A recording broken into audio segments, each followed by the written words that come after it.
Oke,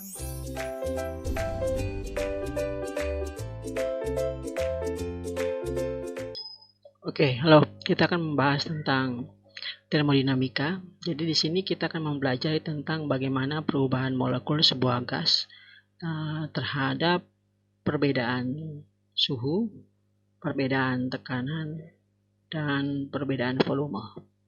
Nah, untuk mempelajari termodinamika ini kita harus memahami tentang kinetik gas.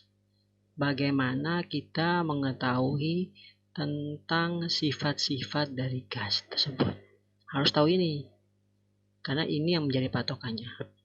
Nah, asal-muasal kenapa dipelajari termodinamika adalah ketika penggunaan sumber daya alam yang sangat-sangat banyak dengan kondisi yang sangat terbatas.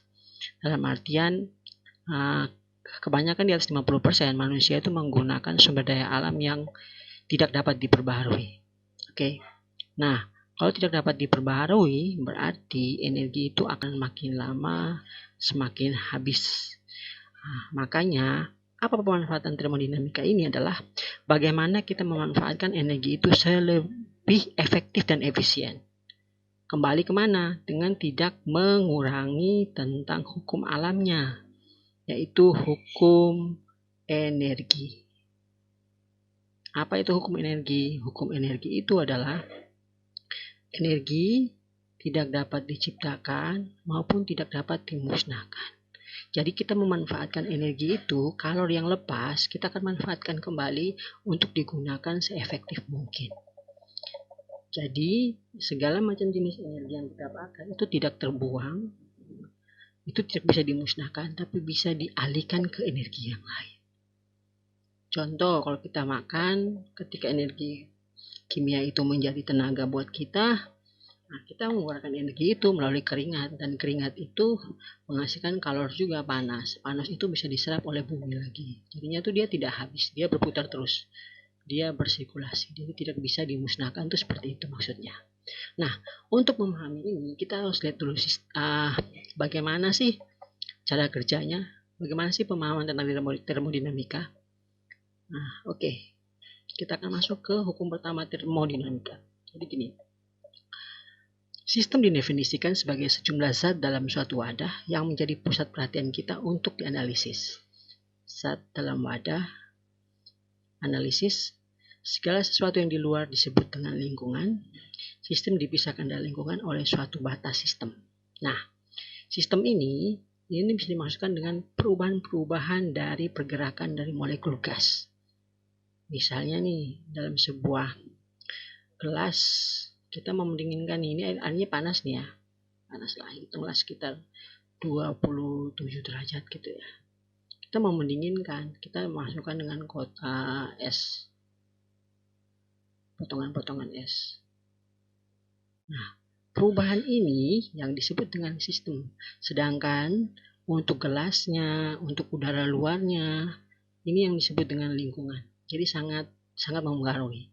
Nah, batas ini adalah yang menjadi batas antara lingkungan luar dengan dalam. Nah, ini yang disebut dengan batas. Kelas ini yang disebut dengan batas. Nah, itu ya namanya ya. Nah, terus kita akan mempelajari tentang usaha. Apa itu usaha? Sudah kalian pelajari ya di kelas 10. Usaha yang dilakukan pada atau oleh sistem adalah suatu energi yang dipindahkan dari sistem ke lingkungan atau sebaliknya. Energi yang dipindahkan. Ingat patokan itu, energi yang dipindahkan. Itu yang namanya usaha. Kalau tidak ada yang dipindahkan berarti nggak usaha. Oke? Kalau tidak ada pergerakan berarti tidak ada usaha. Sama seperti contoh, kalau kamu mendorong sebuah tembok atau mendorong sesuatu yang berat, energi kamu keluarkan tapi benda itu tidak bergerak, berarti itu tidak ada usaha. Oke? Nah, apa itu energi mekanik atau potensial adalah yang pada suatu sistem adalah energi yang dimiliki sistem akibat gerak dan koordinat kedudukan. Jadi, dalam sebuah sistem itu ada partikel-partikelnya. Kalau ada pergerakan, ini yang disebut dengan energi mekanik, yaitu energi kinetik dan potensial. Jadi ada pergerakan dalam sebuah sistem. Ketika melakukan suatu usaha pada sistem, energi dipindahkan dari diri Anda ke sistem. Usaha dikerjakan pada atau oleh sebuah sistem.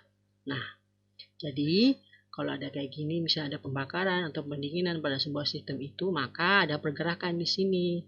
Nah, pergerakan ini atau usaha ini akan dibuat oleh sebuah sistem dan kita bisa manfaatkan untuk keperluan yang lain. Jadi, kita memberikan stimulus dari luar. Nah, nanti molekulnya yang akan bekerja. Oke, seperti itu untuk usaha. Kita lanjut ke kalor. Nah, kita butuh kalor ya. Kalor muncul jika terjadi perpindahan energi antara sistem dan lingkungan akibat adanya perbedaan suhu atau perubahan wujud zat.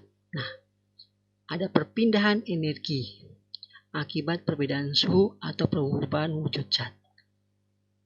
Istilah kalor kurang tepat, yang tepat aliran kalor. Nah, seperti tadi sudah dijelaskan, ada perpindahan energi akibat perbedaan suhu. Jadi ada contoh satu gelas, di sini 90 derajat, gelas lainnya 0 derajat.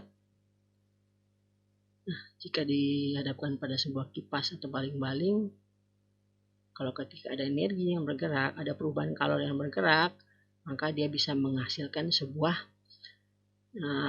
perpindahan energi, maka kipasnya bisa bergerak. Itu kalau perbedaan suhu. Kalau perubahan wujud zat bisa menjadi kayak perubahan gas menjadi cair, atau begitu pun sebaliknya, gas menjadi cair menjadi gas. Itu perubahan wujud zatnya. Nah, itu bisa dibuat sebagai jadi sebuah energi. Nah, berikutnya. Ada energi dan ada energi dalam. Apa itu energi dalam? Cuma energi kinetik dan energi potensial yang berhubungan dengan atom-atom atau molekul zat yang disebut energi dalam. Nah, di dalam sistem inilah yang dibilang molekul-molekul energi dalam. Ini yang terjadi di dalamnya.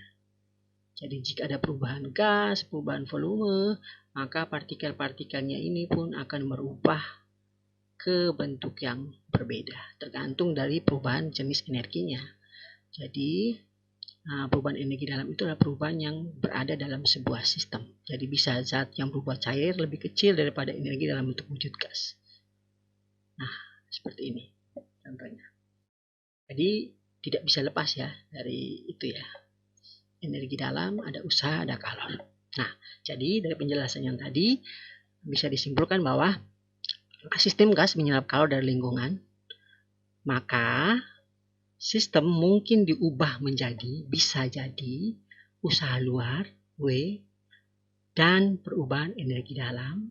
Bisa jadi dua-duanya, bisa jadi salah satunya energi di dalamnya saja, atau bisa jadi usaha luarnya saja. Jadi secara perhitungannya adalah kalornya sama dengan usaha luar ditambah dengan energi dalam. Nah, berdasarkan ini, maka muncullah jenis-jenis proses yang seperti isobarik, isokorik, adiabatik. Nah, itu kenapa? Karena ada proses yang seperti ini. Bisa dirubah kedua-duanya ke energi dalam saja atau usaha luar saja. Tergantung jenis kasusnya dan pemanfaatannya. Oke, kita masuk ke formulasi usaha. Apa itu usaha? Ini contoh penjelasan yang usaha ya, yang tadi ya sebelumnya. Proses yang terjadi pada tekanan tetap disebut proses isobarik. Nah, ini salah satu jenisnya ya, isobarik. Tekanan tetap isobarik. Dalam artian seperti ini. Nah, kita lihat dalam simulasi gambar. Di sini gas dalam wadah silinder dipanaskan pada tekanan tetap. Tekanannya tetap sehingga penghisap berpindah sejauh S ke atas. Tekanan dijaga tetap oleh tekanan atmosfer dan berat penghisap beserta balok di atasnya. Jadi, ini dipanaskan tapi tekanannya tetap. Nah, sehingga penghisapnya berpindah. Nah, untuk rumusnya di sini W sama dengan tekanan dikali perubahan volume. Ingat, tekanannya tetap, perubahan volume. Jadi sama dengan V dikali V2 kurang V1. Jadi ini perubahannya volume 2 dikurangi volume 1. Itu yang dibutuhkan usaha. Kenapa? Karena ada perubahan, ada pergerakan di sini. Volumenya. Itu yang disebut usaha. Nah, untuk grafik sendiri kita sudah pelajari di pelajaran sebelumnya ya, kelas 10 yang di usaha. Jadi usaha yang dilakukan oleh atau pada sistem gas sama dengan luas daerah di bawah grafik tekanan dan volume dengan batas volume awal sampai dengan volume akhir. Nah, jika seperti ini, ada grafik seperti ini, ada tekanan pertama, tekanan kedua sampai sini, dengan perubahan volumenya seperti ini, maka grafik yang berwarna hijau ini menjadi luas usaha yang telah dilakukan. Seperti pada pelajaran kelas 10. Nanti dilihat lagi. Nah, kita lihat proses siklus.